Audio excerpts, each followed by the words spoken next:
um passo para um homem, mas na história dos evangélicos do Brasil é um salto. Também é um dia bastante feliz. No dia de ontem conseguimos enviar para o Supremo Tribunal Federal um homem terrivelmente evangélico. Eu tive uma extraordinária relação com um governador responsável aqui em São Paulo, mas é o seguinte, eu quero construir uma chapa para ganhar a eleição.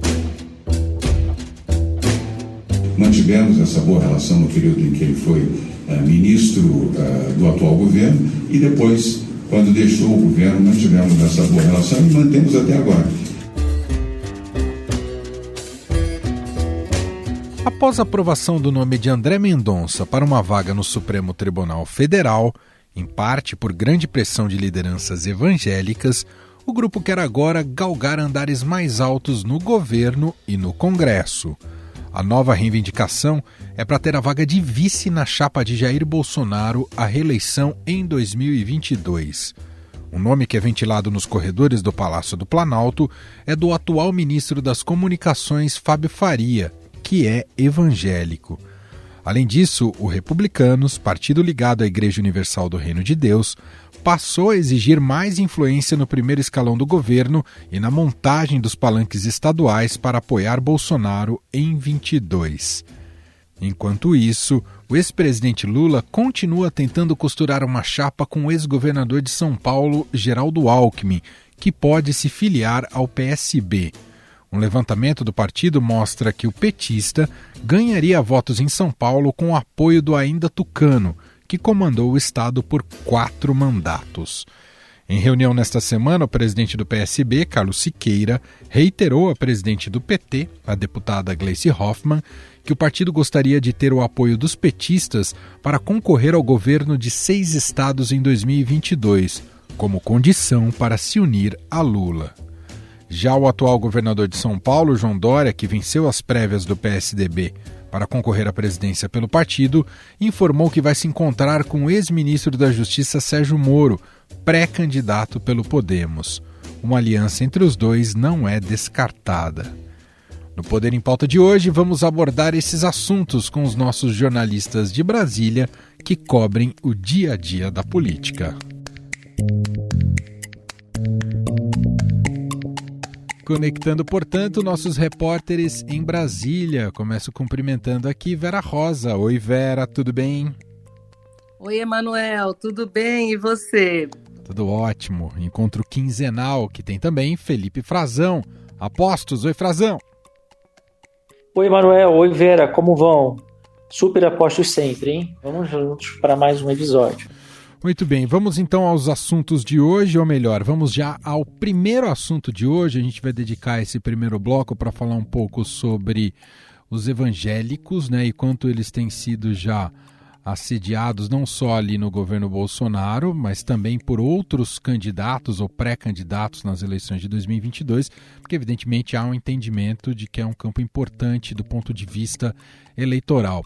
Frazão, primeiro começar com você, uma breve análise dessa aprovação de André Mendonça no Supremo Tribunal Federal depois de toda a novela.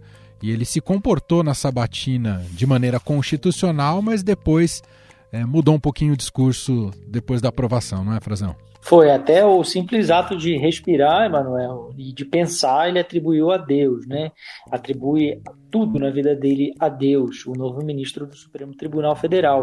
Ele fez na sabatina vários acenos, né? Tentou se equilibrar, tinha algumas cascas de banana, porque tem questões importantes para o eleitorado dele, né? O principal fiel ali dele, que foi as autoridades, lideranças evangélicas, né? Que queriam ver as suas posições representadas. E, de outro lado, a sociedade como um todo, não evangélica, que queria entender um pouco melhor sobre o que pensa esse ministro, e foi indicado com um critério religioso, né?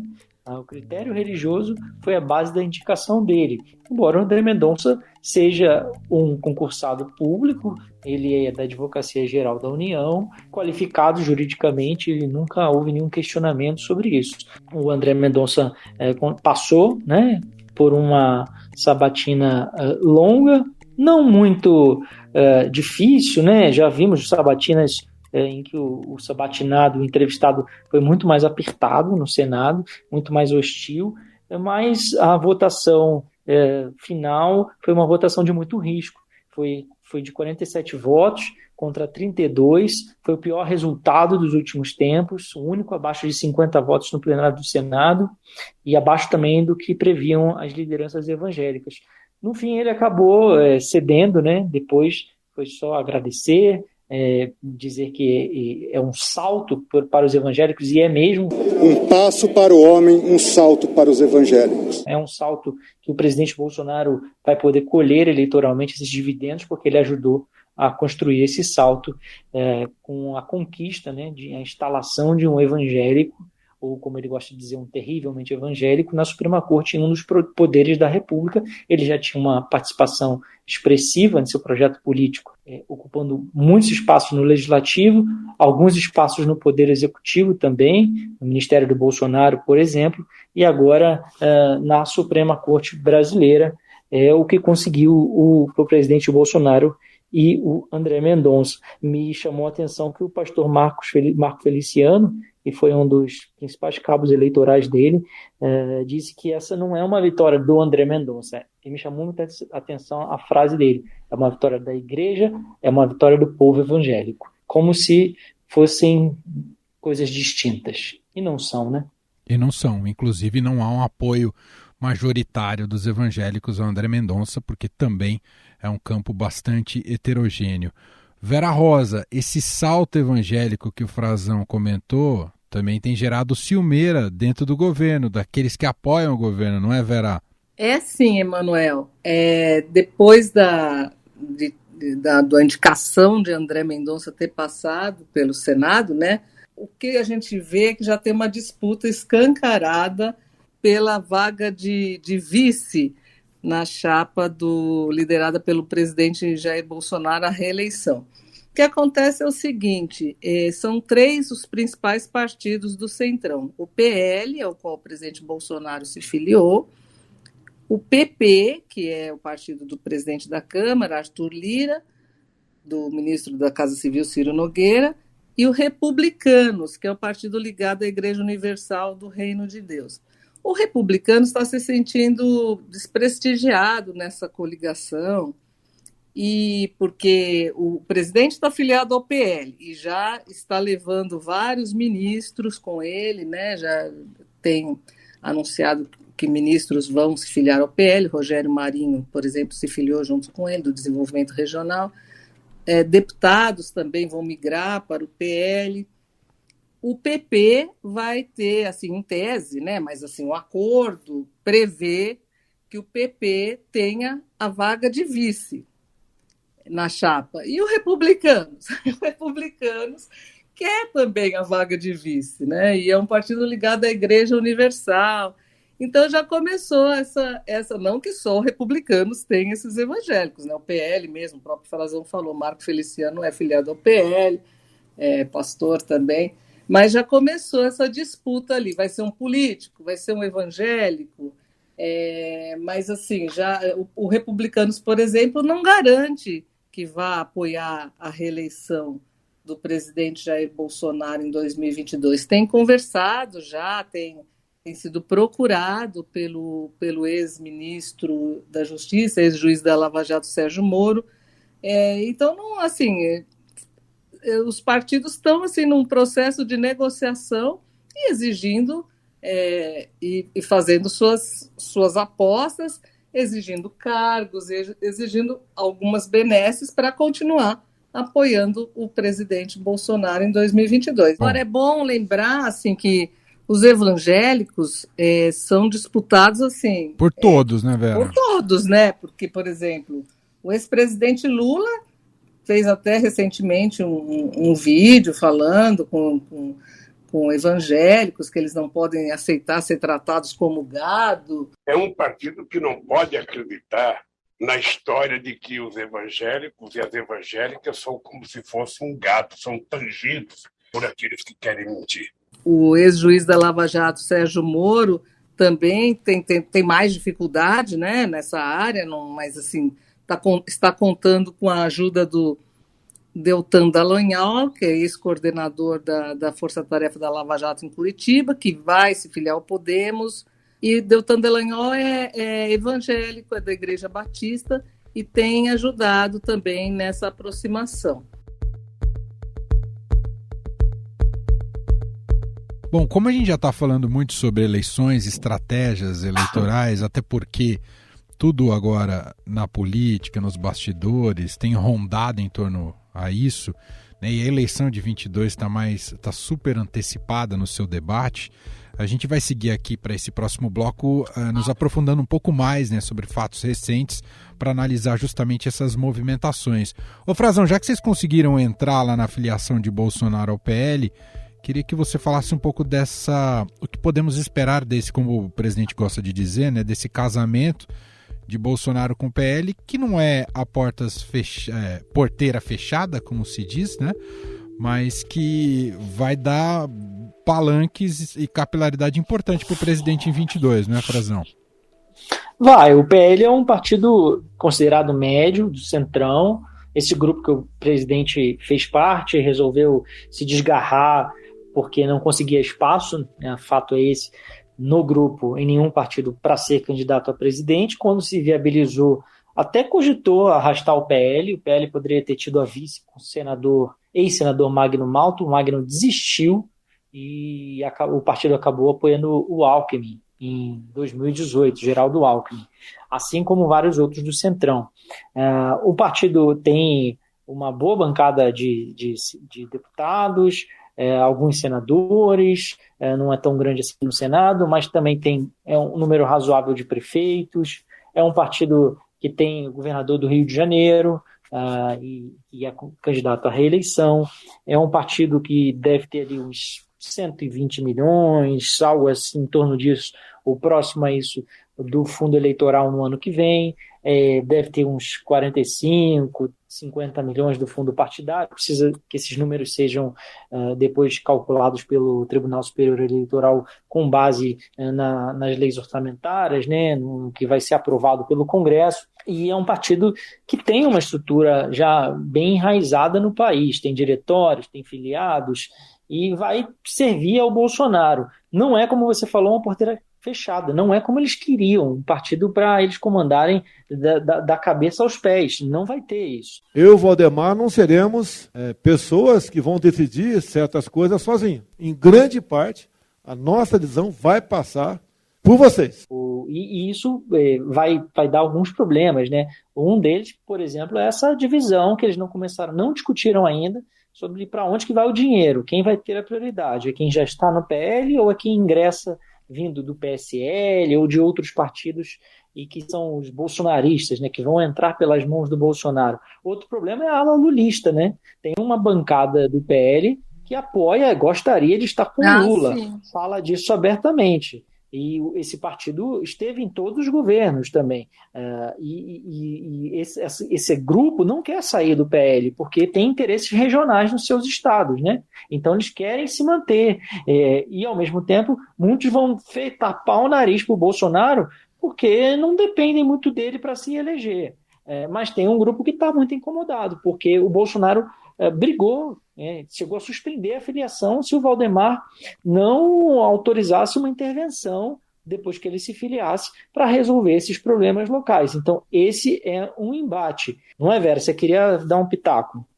Não, eu ia dizer isso, que nos palanques, nos estados, assim, tem muita divergência ali, porque, por exemplo, em São Paulo, o PL tinha acertado o apoio a Rodrigo Garcia, que é do PSDB, é o atual vice-governador, e que vai concorrer ao Palácio dos Bandeirantes. Já estava tudo acertado. Aí o presidente Bolsonaro foi lá e disse que não, que o PL não podia apoiar um tucano e quer que o PL lance o Tarcísio de Freitas, né, que é o ministro da infraestrutura.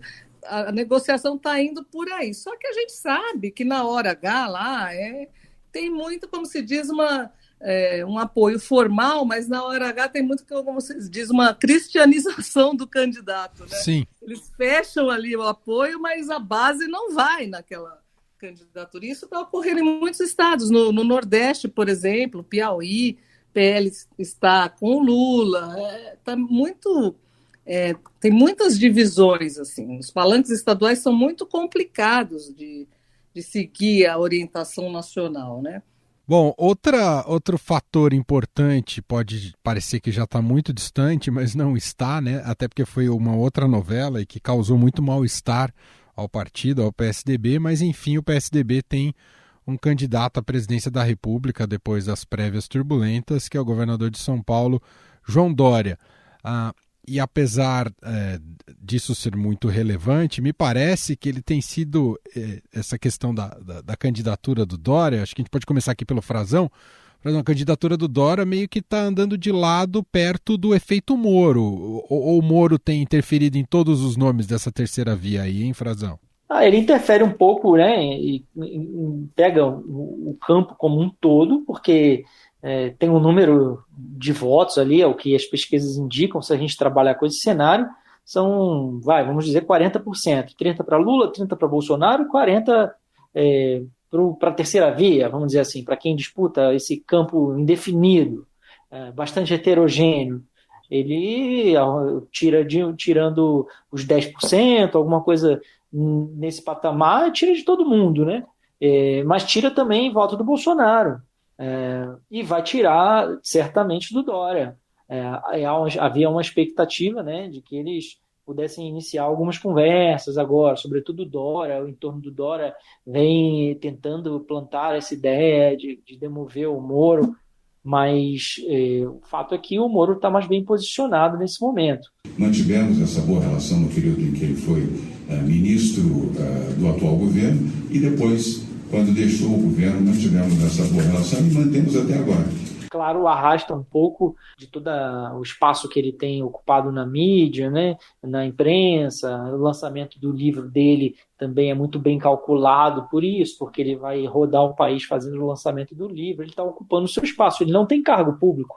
O governador de São Paulo está na televisão todos os dias, tem uma agenda pública, o Moro não tem, e ele vai precisar fazer um pouco desse papel agora de encontrar um espaço para ele poder aparecer, poder difundir suas ideias. O Dória vai ter que enfrentar uma outra batalha, né, ainda interna no PSDB. O que se diz é que ele conquistou, e de fato é isso, ele conquistou o direito de ser pré-candidato ao PSDB. Ou seja, o partido ainda vai ter que analisar lá na frente, no ano que vem, na Convenção Nacional, se vai ou não ter candidato. Se ele chegar lá, a despeito da sua intenção, desejo pessoal dele, e ele é muito empenhado nisso, e ganhou, né, contra tudo, contra todos dentro do PSDB, ganhou essas prévias, se ele chegar lá com uma baixa intenção de voto, num patamar geral do Alckmin, vamos dizer assim, em 2018, 5%, e o Moro estiver bem à frente, vai ser muito difícil do PSDB levar adiante a candidatura dele, né? Fora que eles têm um prazo, mais ou menos, de março, abril, né? Aqueles 9 partidos da chamada terceira via que estão conversando, todos eles estão conversando, definiram um prazo de março, abril, para ver quem está na frente ali nas pesquisas, para ver se chega a um acordo para que chegue ao nome, né, do candidato à presidência. A ideia é que todos se unam em torno do que esteja melhor nas pesquisas. O que a gente sabe que não vai ser nada fácil, né? Na hora H, na hora H tem a Simone Tebet, que a gente acha que vai acabar sendo vice ali, mas enfim, tem Rodrigo Pacheco. Mandetta, que disse que desistiu, mas não desistiu, muito bem. Então tá assim, né? Rodrigo Pacheco, parece que o sonho dele nesse momento seria conquistar o PSD, tirar o PSDB da órbita do Lula e trazer o Rodrigo Pacheco, alguém de Minas Gerais, ajudaria a pacificar a turma do Aécio Neves lá em Minas e assim ter uma composição um pouco mais forte. Pode ser que esse seja um caminho para eles.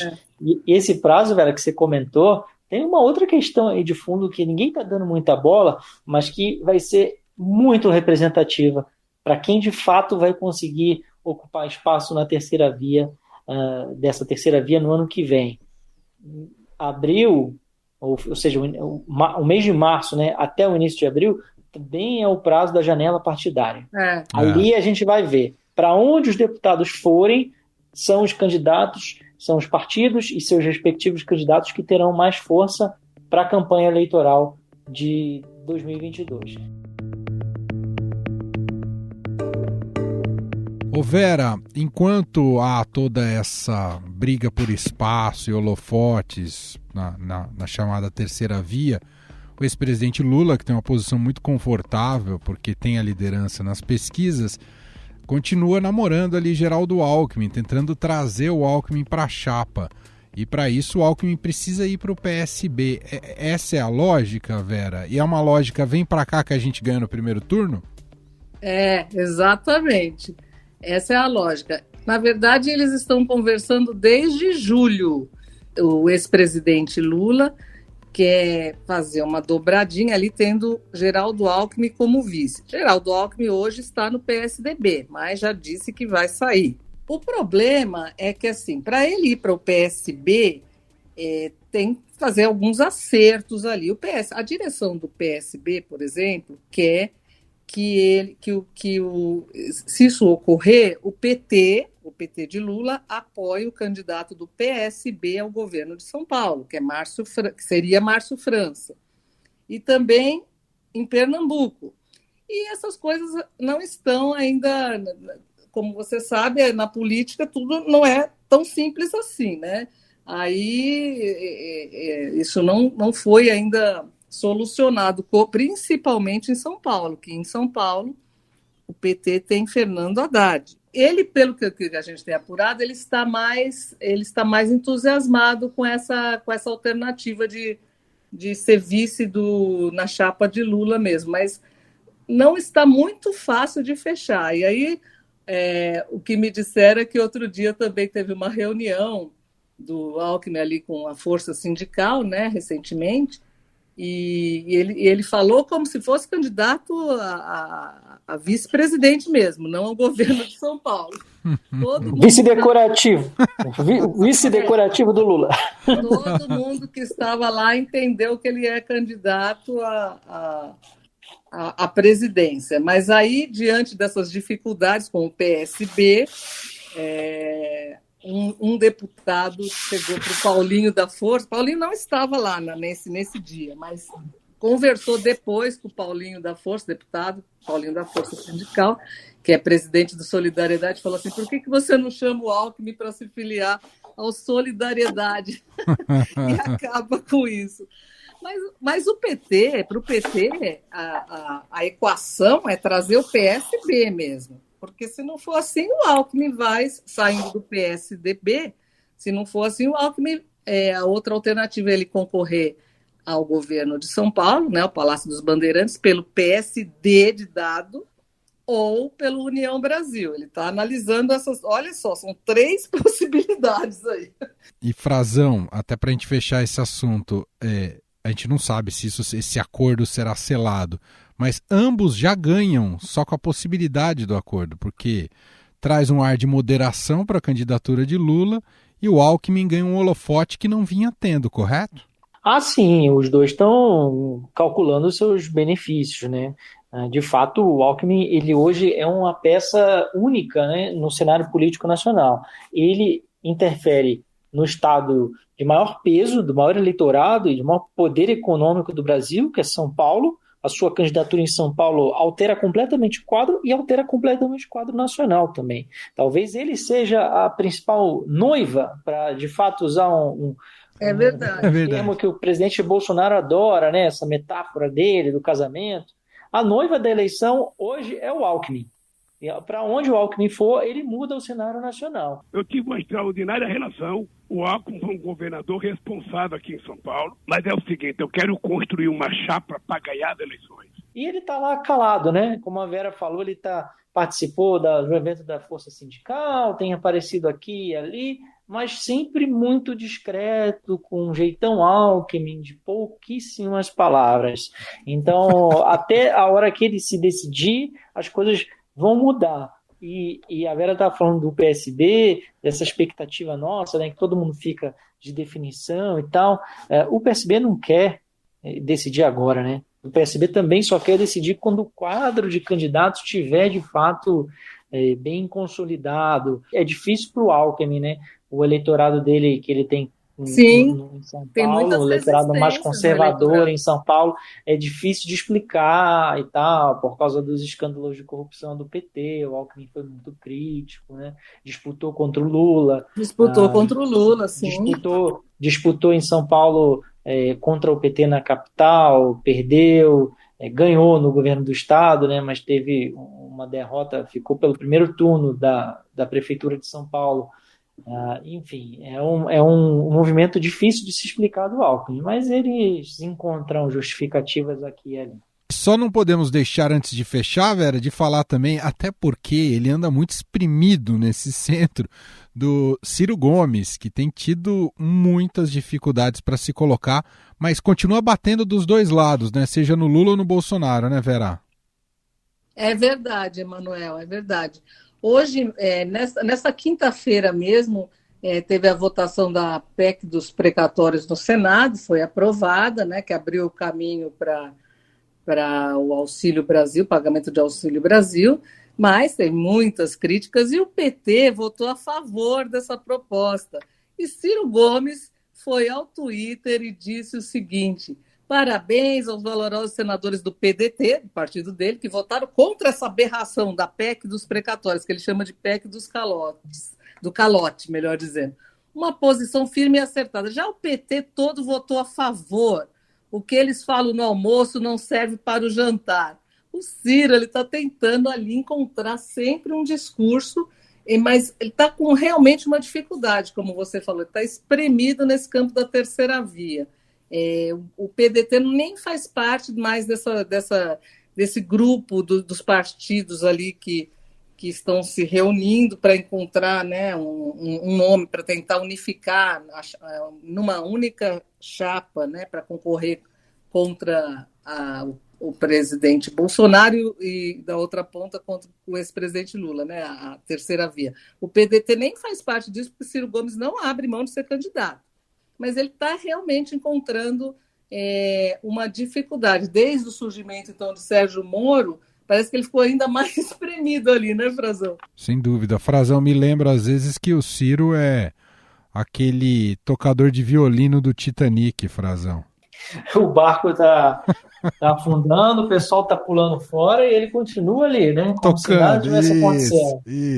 E assim como ele critica o Bolsonaro o tempo todo, né? E porque ele também já tentou andar mais à direita, agora mais à esquerda, está tentando encontrar seu discurso, seu caminho, seu eleitorado. Talvez, Emanuel, se for isso mesmo, e no meio político, apesar dessa aceno que ele fez, muita gente achou que fosse uma saída honrosa, que ele fosse de fato desistir da candidatura, o que não se provou uma tese enganosa. Ele está de novo aí se dizendo pré-candidato, fazendo o embate. Se isso se confirmar, e ele foi até o fim, como o pessoal no meio político acha que ele vai, de fato, ainda que isoladão, sozinho, no PDT, ele vai entrar na campanha como um franco-atirador, um boxeador, sabe? No estilo que ele gosta, brigão. Ele vai puxar briga com todo mundo para tentar polarizar, tentar ganhar um pouco de imprensa, de mídia, eleitorado, chamar a atenção de alguma forma. Vai brigar com Lula, vai brigar com o Moro, ele também já está brigando com o Moro. O livro do Moro foi lançado aí e ele já saiu criticando o livro do Moro nas redes sociais. Ele vai tentar puxar um pouco de atenção para a candidatura dele. É um papel que ele gosta, né?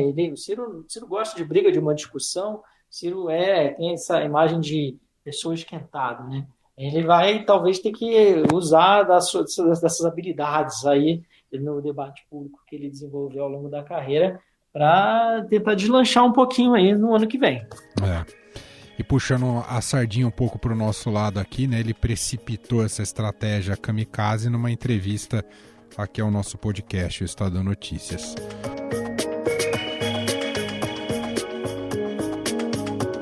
Muito bem. Assim a gente fecha mais um Poder em Pauta, né, com os nossos repórteres de Brasília. Um encontro quinzenal discutindo relação entre os poderes e muito sobre eleições, né, e assim será ao longo não só do final deste 2021, mas também em 2022. Vera Rosa, obrigado mais uma vez. Até o próximo encontro. Muito obrigada, Emanuel. Obrigada, Frazão. Até a próxima.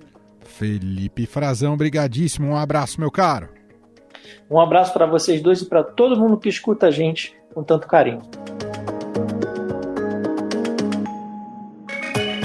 Este foi o Estadão Notícias de hoje, sexta-feira, dia 3 de dezembro de 2021.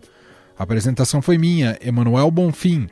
Na produção e edição, Gustavo Lopes. A montagem é de Moacir Biasi.